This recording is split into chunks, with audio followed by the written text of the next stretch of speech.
जहां Donald Trump Iran की रजीम change करने निकले थे, आज वहीं डोनाल्ड ट्रंप के खुद के ही देश में डोनाल्ड ट्रंप के खिलाफ लाखों की तादाद में लोग सड़कों पर उतर के उनके खिलाफ प्रोटेस्ट कर रहे हैं। अमेरिका इस वक्त एक अजीम सियासी तूफान से गुजर रहा है।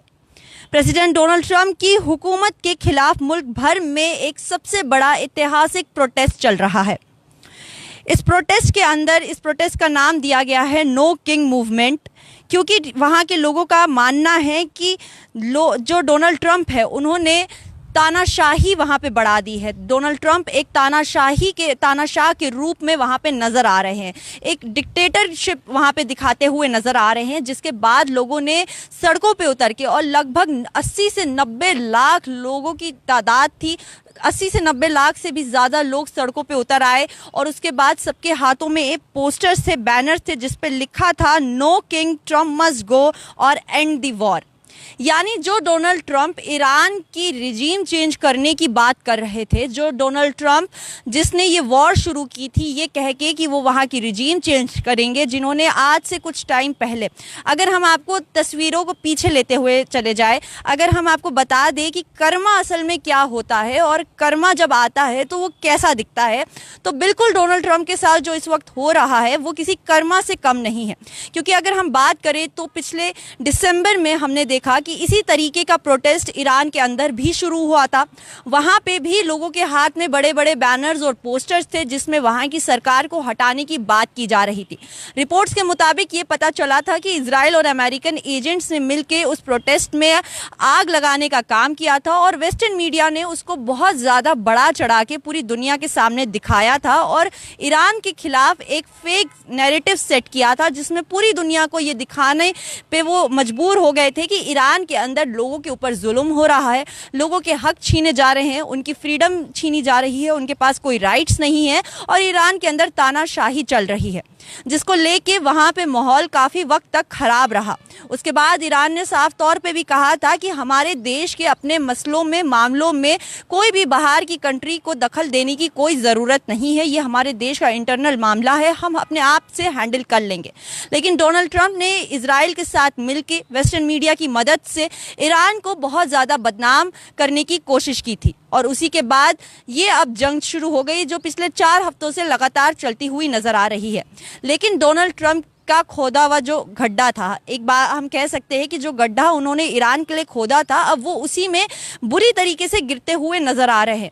क्योंकि जो आज 28 मार्च को जो अमेरिका के अंदर प्रोटेस्ट हुआ, वॉशिंगटन से लेके लॉस एंजलिस तक बड़े बड़े 50 से ज़्यादा बड़े शहरों के अंदर ये प्रोटेस्ट हुआ, सारे बड़े सेलिब्रिटीज, सिंगर्स, जितने भी एक्टिविस्ट थे, और इतने सारे लोग सड़कों पे उतर के आ गए, और सबका एक ही कहना था कि डोनाल्ड ट्रंप की शासन को ख़त्म किया जाए। नो किंग, हमारे देश में किसी की भी हुकूमत नहीं चल सकती, ये हमारा देश है, हमारे तरीके से चलेगा। डोनाल्ड ट्रंप जैसा रूलर हमें नहीं चाहिए, जो एक शासक बन चुका है, जो एक तानाशाह बन चुका है। क्योंकि जिस तरीके से डोनाल्ड ट्रंप 2026 की शुरुआत से ही हरकतें करते हुए नजर आ रहे हैं, पहले उन्होंने 2026 के शुरुआती हफ्ते में वेनेजुएला के ऊपर इसी तरीके रातों रात एक हमला किया, जिसमें उन्होंने उसके प्रेसिडेंट को कैप्चर कर लिया, और फिर वहाँ की जितनी भी एनर्जी सोर्सेज है उसके ऊपर कब्जा कर लिया। वेनेजुएला से एनर्जी सोर्सेज क्यूबा को जाती थी, जिससे क्यूबा के यहाँ जिंदगी आसानी तरीके से चलती थी। वेनेजुएला के ऊपर, उसके रिसोर्सेज के ऊपर जितनी भी एनर्जी रिसोर्सेज है उस पर कब्जा करने के बाद क्यूबा को रिसोर्सेज देने से अमेरिका ने मना कर दिया, और अब क्यूबा की ये हालात है कि क्यूबा के अंदर हॉस्पिटल्स के अंदर आईसीयू में ऑक्सीजन मशीनें नहीं चल रही हैं, खाना बनाने के लिए गैस नहीं है, लाइट नहीं है, अंधेरा छाया हुआ है, जिंदगियां वहाँ ख़त्म होने की कगार पे आ गई है। एक तरह से वहाँ पे जिंदगियां रुक गई हैं। और दूसरी तरफ अमेरिका ने, डोनाल्ड ट्रंप ने इजराइल के साथ मिलकर ईरान के ऊपर दिन दिहाड़े हमला किया, ये इल्ज़ाम लगा के कि ईरान एक न्यूक्लियर साजिश रच रहा है अमेरिका और इजराइल के खिलाफ। यानी डोनाल्ड ट्रंप लगातार अपनी स्टेटमेंट्स भी बदलते आए और अपने हमलों के लिए उल्टे सीधे रीजंस देते आए।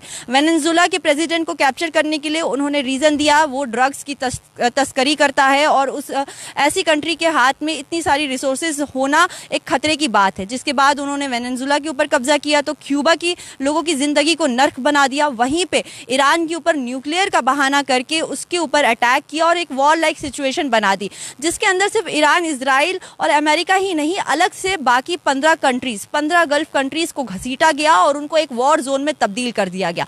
और इन सब की वजह से स्ट्रेट ऑफ हार्मोज जैसा इंपॉर्टेंट रास्ता बंद हो गया, जिसके बाद ऑयल और गैस की कीमतें आसमान को छूने लगी और इंटरनेशनल जो ग्लोबल मार्केट है उसमें महंगाई ऊपर तक बढ़ गई। इसी सबको मद्देनज़र में रखते हुए अमेरिका के जो लोग हैं सड़कों के ऊपर उतर आए। 80 लाख से 90 लाख से ज़्यादा लोग उस टाइम प्रोटेस्ट कर रहे थे। एक दिन के अंदर ये प्रोटेस्ट हुआ है। इससे पहले भी 2025 में सितंबर अक्टूबर के टाइम पे भी प्रोटेस्ट हुआ था, जून जुलाई के टाइम में भी प्रोटेस्ट हुआ था। पहले 50 लाख, फिर 70 लाख और अब 80-90 लाख से ज़्यादा लोग सड़कों पे उतर के आ गए। ये वही लोग हैं जिन्होंने डोनाल्ड ट्रंप को ये पावर दी थी। आज यही सारे लोग आवाज़ उठा रहे हैं कि डोनाल्ड ट्रंप से ये पावर छीनी जाए, क्योंकि वो अपने पावर का बहुत गलत तरीके से इस्तेमाल कर रहे हैं। यही डोनाल्ड ट्रंप अपने आप को ग्लोबल नोबल पीस मेकर की प्राइज़ के लिए नॉमिनेट करते फिरते हैं। और फिर इनकी खुद की ये हरकतें देख लो, इनकी खुद की ये हरकतें साफ तौर पे दिखाती हैं कि इनको कितना बड़ा नोबल प्राइज़ मिलना चाहिए। डोनाल्ड ट्रंप जो खुद दावा करते हैं कि उन्होंने इतनी सारी कंट्रीज़ के कॉन्फ्लिक्ट्स रुकवाए, आज खुद इतनी सारी जगहों पे कॉन्फ्लिक्ट्स का मेन रीज़न डोनाल्ड ट्रंप बनते हुए नज़र आ रहे हैं। दुनिया भर में महंगाई बढ़ती जा रही है क्योंकि स्ट्रेट ऑफ हार्मोज बंद है। पेट्रोल, डीजल, गैस महंगा होता जा रहा है क्योंकि स्ट्रेट ऑफ हार्मोज बंद है। वॉर की वजह से गल्फ कंट्री को सबसे ज़्यादा नुकसान पहुंचा, जिसकी वजह से भी ग्लोबल मार्केट में बहुत ज़्यादा टेंशन क्रिएट हो गई और इन सब का असर अमेरिका के लोगों के ऊपर भी पड़ रहा है। कहीं ना कहीं वॉर का इफेक्ट सिर्फ एक या दो कंट्री पे नहीं होता, तमाम देश, दुनिया भर की हर कंट्री पे पड़ता हुआ नजर आ रहा है। उसके बाद भी डोनाल्ड ट्रंप को ये समझ नहीं आ रहा कि उन्होंने कितनी बड़ी गलती कर ली है। वो अपने बयानों से, अपनी झूठी बयानबाजियों से और अपनी खुद की तारीफ कर करके छुपते हुए नज़र तो आ रहे हैं। जहां एक तरफ पहले पूरी दुनिया ने डोनाल्ड ट्रंप को कॉर्नर कर दिया, इस वॉर में साथ देने से मना कर दिया, वहीं अब खुद डोनाल्ड ट्रंप के देश के लोग भी उनके खिलाफ खड़े हुए नज़र आ रहे हैं। लेकिन इसमें सबसे ज़्यादा सवाल ये उठता है, सबसे बड़ा सवाल ये उठता है कि वो इंटरनेशनल बॉडीज़ कहाँ गई।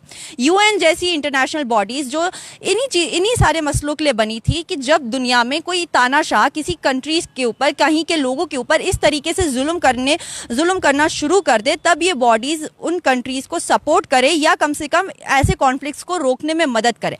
आज ये जितनी भी UN बॉडीज है या और भी तमाम जो ऐसी बॉडीज बनी हुई थी इंटरनेशनल लेवल पे, आज ये सारी बॉडीज खामोश बैठी हुई हैं और कोई भी कुछ करता हुआ नहीं आ रहा। और इसमें सबसे ज़्यादा सवाल उठता है वो एप्स्टीन गैंग के ऊपर, जो अपने आप को आज पीस फैलाने का वो देते हैं, सारा क्रेडिट देते हैं कि हम दुनिया के अंदर पीस मेकर है, हम दुनिया के अंदर पीस फैलाने का काम करते हैं। वो एप्स्टीन गैंग के लोग, वो आप सही समझ सकते हैं कि हम किसकी बात कर रहे हैं, कौन कौन सी कंट्रीज़ उसके अंदर शामिल है, कौन कौन से लीडर्स उसके अंदर शामिल है। वो एप्स्टीन गैंग के लीडर्स जो अपने आप को हर टाइम दावा करते हैं कि हम पीस का काम कर रहे हैं, हम पीस फैला रहे हैं, वो एप्स्टीन फाइल के लोग जिन्होंने मासूम बच्चियों के साथ गलत किया, उनको जिंदा मार के उनका गोश्त खाया, वो लोग आज ये बात करते हैं कि हमें नोबल प्राइज़ मिलना चाहिए पीस के मामले में। हमने कॉन्फ्लिक्ट्स रुकवाए हैं, वो कॉन्फ्लिक्ट्स रुकवाए हैं जो खुद क्यूबा और ईरान जैसी कंट्रीज़ की हालत जो इस वक्त हुई भी है उसके जिम्मेदार है।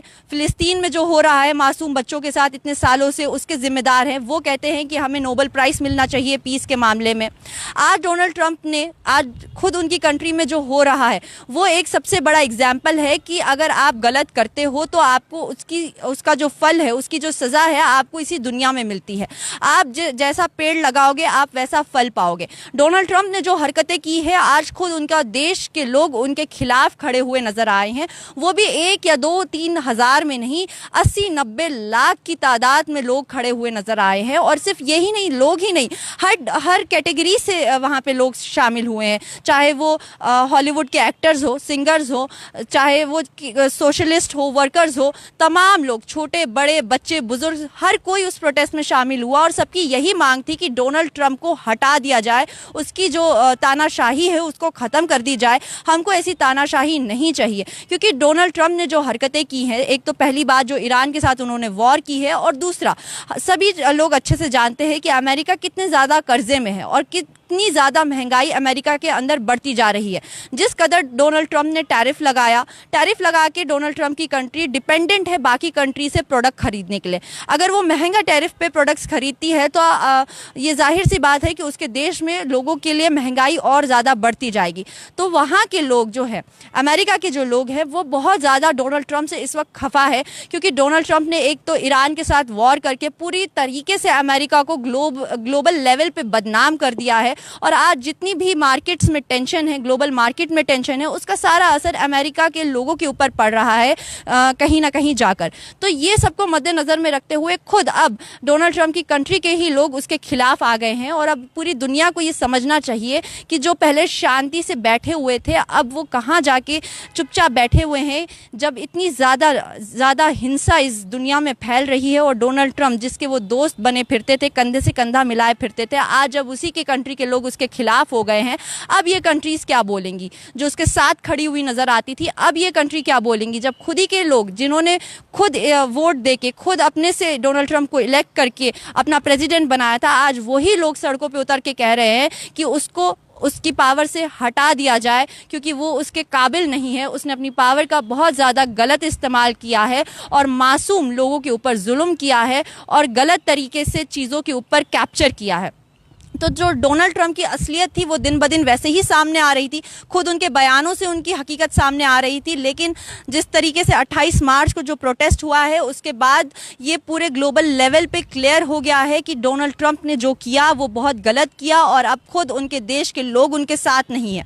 अब आने वाले दिनों में ये देखना है कि ये जो जियोपॉलिटिकल इतना बड़ा हमारे को चेंज नज़र आ रहा है, लगातार हर रोज़ एक नई अपडेट आती है ईरान, इजराइल और यूएस के जंग के हवाले से, और हर रोज़ डोनाल्ड ट्रंप अपने ही बनाई हुई जो कबर है उसमें गिरते हुए नज़र आ रहे हैं। आने वाले दिनों में इसमें और क्या तब्दीलियां देखने को मिलेंगी और आपकी इस बारे में क्या राय है? डोनाल्ड ट्रंप जिस तरीके से अपनी पावर का यूज़ कर रहे हैं और जिस तरीके से लोग उनके खिलाफ अब धीरे धीरे होते जा रहे हैं और धीरे धीरे जिस तरीके से हर कंट्री ने डोनाल्ड ट्रंप को और अमेरिका को कॉर्नर कर दिया है, आने वाले दिनों में क्या सूरत हाल रहती हैं आपके मुताबिक? आपकी राय इसमें क्या है? हमारे कमेंट सेक्शन में ज़रूर लिखिए। और फिलहाल के लिए हमें दीजिए इजाज़त। बाकी देश और दुनिया की तमाम खबर देखने के लिए बने रहिए न्यूज़ इनसाइडर 24।